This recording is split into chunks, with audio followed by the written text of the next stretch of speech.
Hello, my name is Scott Alquist. I'm the Program Manager with the Truckee Meadows Community College Safety Center in Reno, Nevada. We are a US EPA accredited lead-based training facility, and we have partnered with the City of South Lake Tahoe and Lead Safe Tahoe to bring you some information on how to work safely with renovations that may involve lead-based paint. Homes built prior to 1978 do run that potential. While people may not think that lead is very hazardous, it only takes a very small amount to bring up negative health effects in adults, children, and even your pets. If you were to take one packet of Sweet and Low and break it into 1 million equal little piles, 30 of those piles would cause a paid worker to have to wear respiratory protection. The effects to children can mimic ADHD, behavioral problems, hyperactivity, and learning disabilities. In adults, it can bring on fatigue, high blood pressure, and impotence. And believe it or not, your pets are 3 times more susceptible to lead poisoning than adults. As I'd mentioned a moment ago, houses built prior to 1978 have the potential for lead-based paint. There are a couple ways for you to identify this hazard.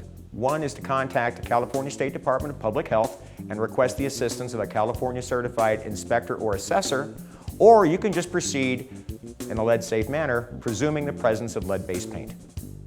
The US EPA has some very strict regulations governing the disturbance of lead-based paint. Now, as a homeowner, you are allowed to work on your own home. But if you have rental properties that you are not personally occupying, at that point you have to use a certified renovation, repair, and painting contractor. The rules, like I said, are very stringent and the fines are very high. Contractors who do not follow these rules are subject to fines up to $37,500 per occurrence per day. Now, if you've determined there is no lead-based paint present, you can proceed with your remodel as you wish. But if lead-based paint is present, there's some very strict guidelines that you as a homeowner are going to want to follow. When planning your activities involving lead-based paint, the first thing you need to do is look at the activity, how you will conduct that activity, and how much dust and debris will be generated. If it's a very large remodel or runs the risk of generating large amounts of dust and debris, you may want to consider utilizing an EPA-certified renovation, repair, and painting contractor.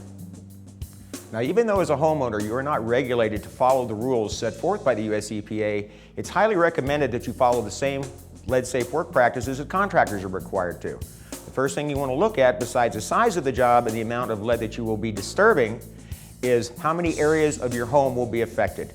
It is highly recommended that you work one area at a time from start to finish so you lessen the likelihood of contaminating the rest of your house or tracking contaminants back into areas you have already cleaned. Now that you've determined which areas of your house you'll be working on, you need to look at how much dust debris you will be generating. That's going to help you determine the type of containment necessary. Containment, simply put, is keeping dust and debris in contaminated areas and keeping it out of the rest of your house. Up to now, we've been discussing activities inside your house that could generate dust and debris. But at times, you may have to do work on the outside of your house that will generate debris, paint chips, and even amounts of dust as well. While containment on the inside of your house is very important, it's equally important as well on the outside. You'll want to place plastic on the ground to try to capture all the paint chips and debris, and you want to be a good neighbor.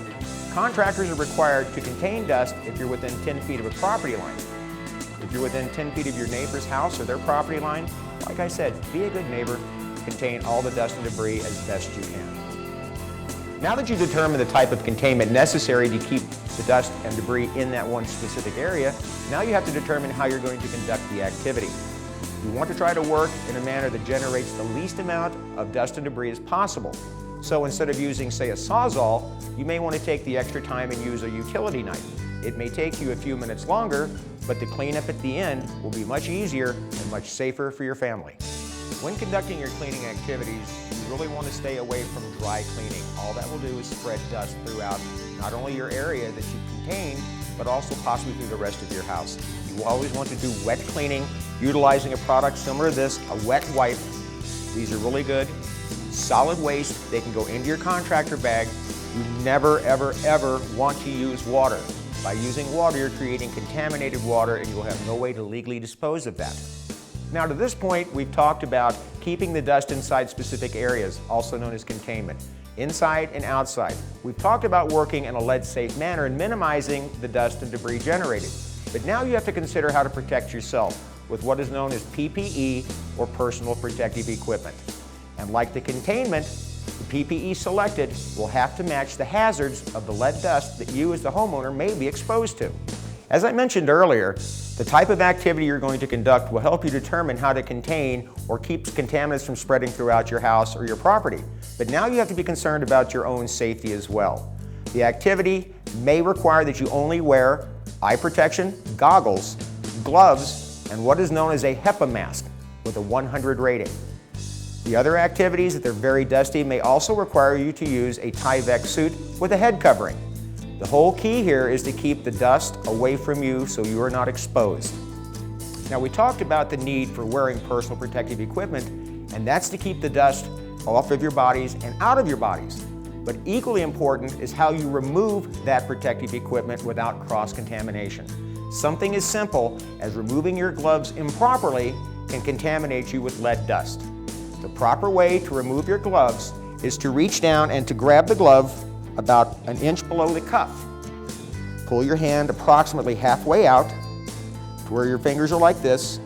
Grasping the glove, you've now exposed just the clean side of the glove. You can now pinch that glove, pull your hand out of the other glove, and you have just now removed your gloves without contaminating the rest of your skin. Now you've set up your area, contained all of the dirt and dust. You've protected your family, you've protected your neighbors, you've protected yourself. The job is now done, but you're not finished yet. In order to be sure everything is done properly, you need to clean the affected areas. Cleaning should be done always in stages. As you create debris, you create dust, it should be cleaned up at that time. But once that whole area is ready to return back to where you can use it again, you want to be sure it's properly cleaned. Now that you've finished cleaning, you want to be sure you have cleaned effectively. There are tools available to help you, cards similar to this. This is called a cleaning verification card. If you call the EPA's lead hotline at 1-800-424-LEAD, you can request what is known as a cleaning verification card. The instructions for use are contained on the back.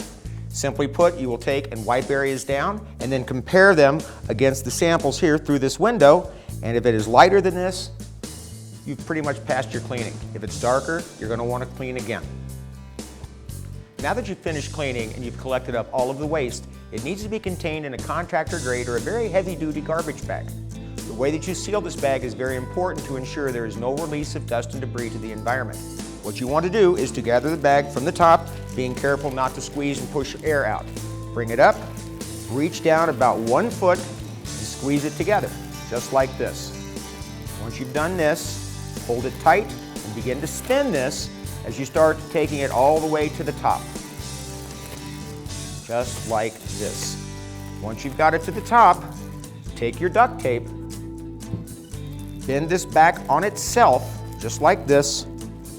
Take 1 strip of duct tape to start with. This is called goose necking. Wrap it around twice, just like this. Tear the tape, and then add a second band down below. This is called double-banded goosenecking. This is how the EPA requires contractors to bag and secure their waste, and this is how you need to do it as well. Per California requirements, you will also need to label this bag containing lead-based paint. You can take a piece of duct tape, place it on the bag, and then with a Sharpie, write the word lead paint waste.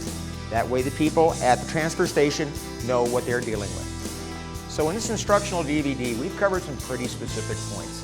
We've talked about determining the absence and presence of lead in the paint at your house and the resources available through the California State Department of Health to help identify those. We've talked about working in a lead-safe manner. We've talked about setting up containment, keeping dust and debris in specific areas so it does not contaminate your family, your house, or even your neighbors. We've talked about how to protect yourself. We've talked about how to clean. We've talked about how to verify your cleanliness.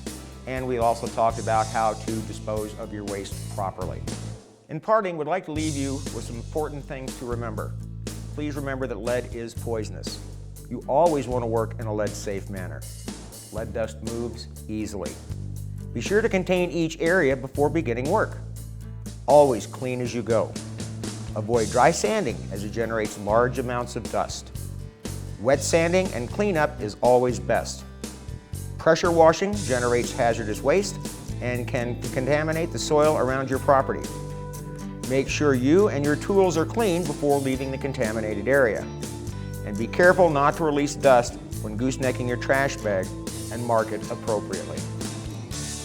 For more information or with questions, please call the Truckee Meadows Community College Safety Center at area code 775-857-4958 or the National Lead Hotline at 1-800-424-LEAD.